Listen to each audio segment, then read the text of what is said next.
میرا یہ پیغام درد دل رکھنے والے ان انسانوں کے لیے ہے جو خواہ کسی بھی مذہب سے وابستگی رکھتے ہوں، لیکن وہ انسان ہیں اور انسانیت کو سمجھتے ہیں، اسے محسوس کرتے ہیں۔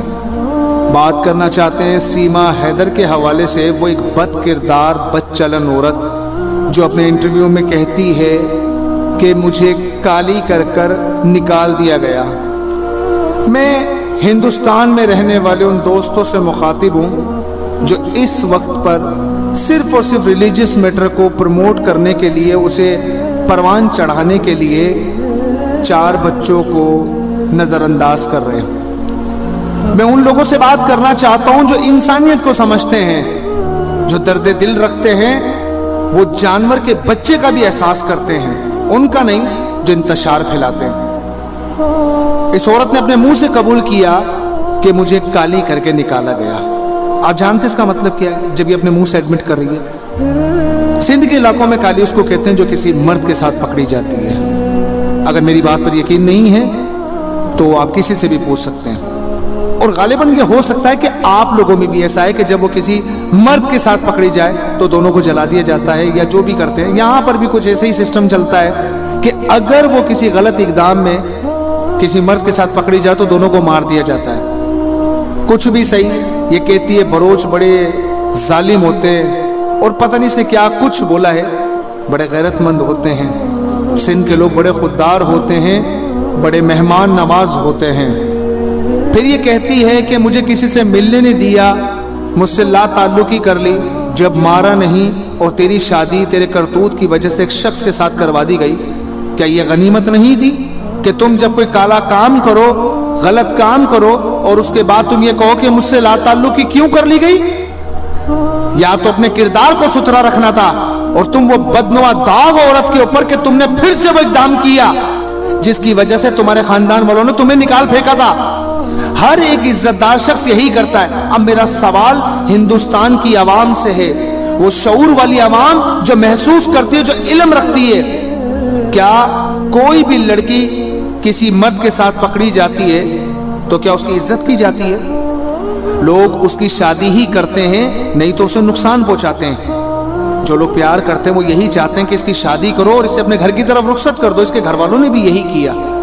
الزام تراشیاں، جھوٹ، دھوکے بازیاں، اس کی چالاکیوں کی حد یہ ہے کہ یہ کسی چیز کو نہیں بخش رہی، یہاں تک کہ اس نے اپنا مذہب تبدیل کیا جس کو لے کر یہ جانتی تھی کہ انڈیا اور پاکستان کے درمیان اس بات کو لے کر بحث چھڑے گی اور لوگ مجھے پروموٹ کریں گے، ساتھ میں بچے لے جاؤں گی تو آڑ بنا لوں گی کہ اگر مجھے یہاں سے کسی نے بھیجنے کی کوشش کی تو خود کو بھی مار لوں گی اور بچوں کو بھی مار دوں گی۔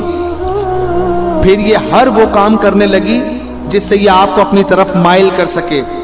اس کی الزام تراشیاں اور جھوٹ ہر بات میں واضح ہے۔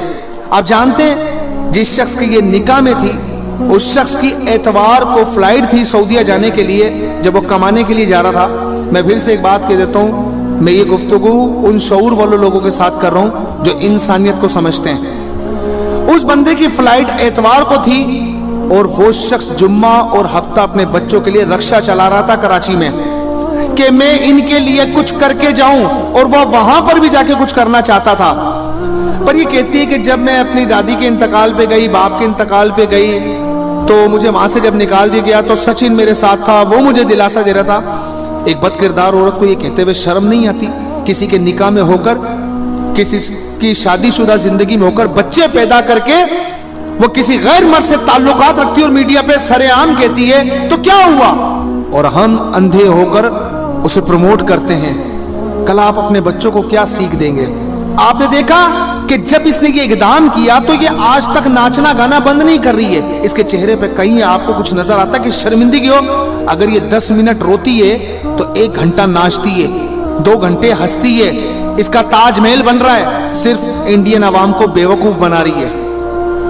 لیکن اس شخص کی بد دعا اس کے ساتھ چل رہی ہے کیونکہ اس کے 4 بچے یہ ساتھ لے گئی اور اس شخص کو اذیت میں چھوڑ گئی۔ ہم کیا کلچر پروموٹ کریں گے مجھے بتائیے نا؟ کیا اس طرح ایک ایک کر کے یہی سب کچھ چلے گا؟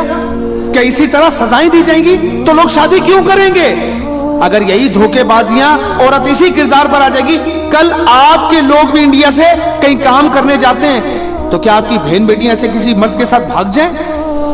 آپ ہر چیز کو نیگیٹو نہ بنائیں اور نہ ہی یہ کریں کہ آپس میں تصادم کی صورتحال پیدا ہو جائے۔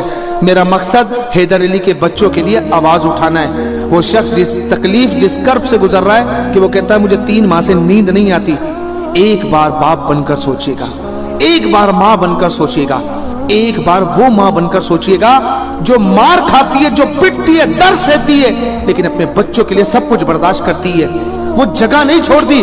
یہ بد کردار گھٹیا قسم کی عورت جو اپنی عیاشیاں کرنے کے لیے انڈیا گئی اور وہاں پر جا کر اس نے جو کنجر خانہ کھولا ہوا ہے، آپ کی بچیوں کو، آپ کی بیٹیوں کو یہ سبق دے رہی ہے کہ آپ ایسا کام کرو تو آپ کو اسی طرح عزت ملے گی۔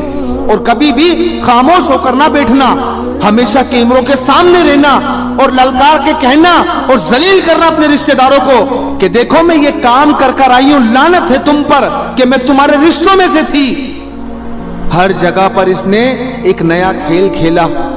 اس نے تو اپنے مرے ہوئے باپ کا اور اپنی ماں کا بھی لحاظ نہ کیا، انہیں کتنی تکلیف ہوگی۔ آپ کو لگتا ہے یہ غیرت مند عورت ہے؟ یہ بے غیرت ترین عورت ہے یہ، کہ جسے نہ اپنے شوہر کی عزت کی پرواہ نہ اپنے رشتہ داروں کی عزت کی پرواہ۔ یہ جس طرح رنگ رنگلیاں منا رہی ہے اور اس کا کیمرہ بند نہیں ہو رہا، یہ کبھی ناچ کے کبھی ڈانس کر کے آپ اس کا مجرا ہر ٹائم دیکھ سکتے ہیں۔ کوئی عزت دار لڑکی یہ کام نہیں کر سکتی۔ لیکن آخر میں بس اتنا ضرور کہوں گا، وقت ہوا جاتا ہے انسانیت کے ناطے حیدر کے بچوں کے ساتھ کھڑے ہونے کا۔ اگر ایک غریب شخص تم سے رو رو کر ہاتھ جوڑ جوڑ کر تم سے یہ مطالبہ کرتا ہے کہ میرے بچوں کے لیے میرا ساتھ دو، تو انسانیت کے ناطے آپ کا کھڑا ہونا بنتا ہے۔ آپ اس کو رکھیں یا اس کو جیل میں ڈالیں، یہ آپ کا اپنا ہیڈک ہے، لیکن انسانیت کے ناطے اس کے بچے وہ اس کی ذات کے تھے، کیونکہ وہ بچوں کے لیے تکلیف سہ رہا تھا۔ آگے آپ لوگ فیصلہ خود کیجئے گا۔